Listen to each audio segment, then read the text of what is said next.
प्रभात पुरुष विजुवांकर 110तम जयंती अवसर में आज विजु जनता दल बालेश्वर सदर निर्वाचन मंडल तरफ अनेक कार्यक्रम हाथ को निया सकालू आम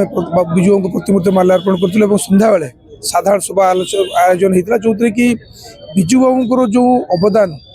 से अवदान विषय समस्त को अवगत कराइला विशेषकर युवपीढ़ी भविष्य को सुनिश्चित करने विजु बाबू जो सब पदक्षेप नहीं ताज आम विस्तृत भाव में आलोचना कलु जे समृद्ध ओडिशा गठन पाए गोटे डेभलप ओडिशा गठन पाए गोटे विकसित ओडिशा गठन पाए जो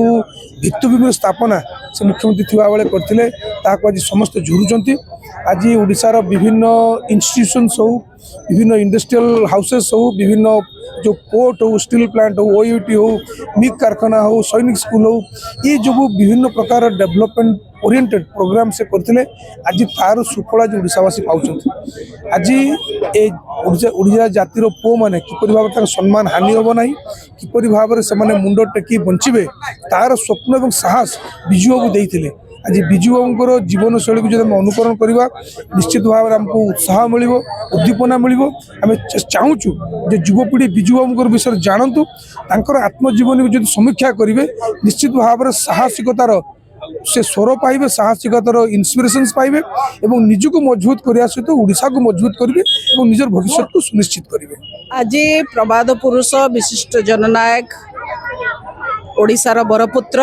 विजु बाबूंकर 110तम जन्म जयंती अवसर रे ओडिशार कोण अनुकोण रे अत्यंत भव्य सभार आयोजन होती कार्यक्रम होती कोटी ब्लड डोनेशन कैंप कोटी गण दौड़ एवं विभिन्न जगार माल्यार्पण आउ विशेष भाव में बालेश्वर विभिन्न स्थान रे कार्यक्रम आज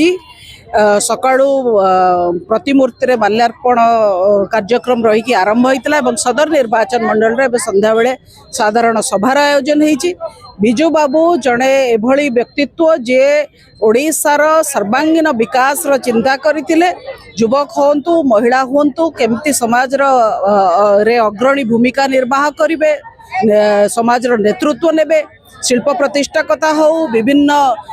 शिक्षा अनुष्ठान कथा हो सी विभिन्न कल कारखाना कथा हो बा भित्तिभूमि विकास कथा हो सबो दिगरे विजु बाबूंकर अतुलनीय अवदान थिला ता सहित अदम्य साहस से जड़े स्वाधीनता संग्रामी थिले एवं इंडोनेशिया कथा आपण समस्ते जानती जे को भली भाव में सी तांकर साहस आज गोटे किंबदंती रे परिणत होईची एवं तांकर मृत्यु समय रे तीनोटी देशर जातीय पताका तांको उपरे सजा जाइतिला सेथुरो ही प्रमाणित करूची जे सी तांकर काम केते गुरुत्व बहन करितिला एवं सबो बेले सी ओडिशा कथा चिंता करुतले ओडिया को श्रेष्ठ करबा कथा चिंता करुतले एवं ओडिशा केमिति ओडिशा ओडिया केमिति केवल देश नुहे विश्व रे मध्य सर्वश्रेष्ठ स्थान अधिकार करिवे से दिगरे विजु बाबू जो चेष्टा एवं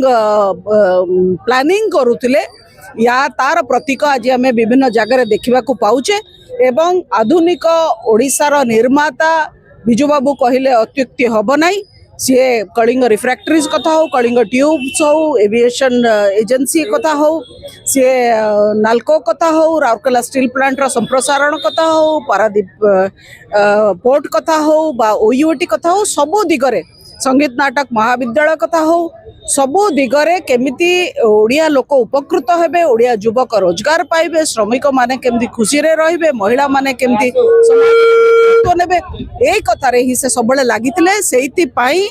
आज तांको प्रत्येकटी ओडिया झुरुची एवं ए समय आसीची जे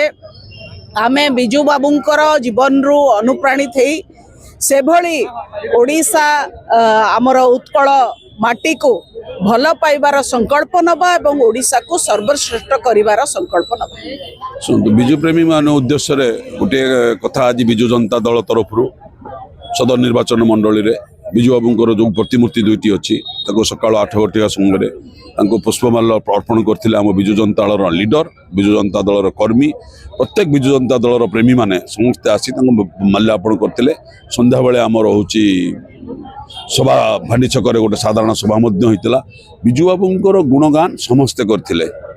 ବିଜୁବାବୁ ଖାଲି ରାଜନେତା ନଥିଲେ, ବିଜୁବାବୁ ଏଭଳି ବ୍ୟକ୍ତିତ୍ୱ ଥିଲେ ଯେ କି ଆପଣ ସ୍ୱାଧୀନତା ସଂଗ୍ରାମୀ କୁହନ୍ତୁ, ଯୁଦ୍ଧ କୁହନ୍ତୁ, ଅନ୍ୟ ଦେଶକୁ ସୁରକ୍ଷା କଥା କୁହନ୍ତୁ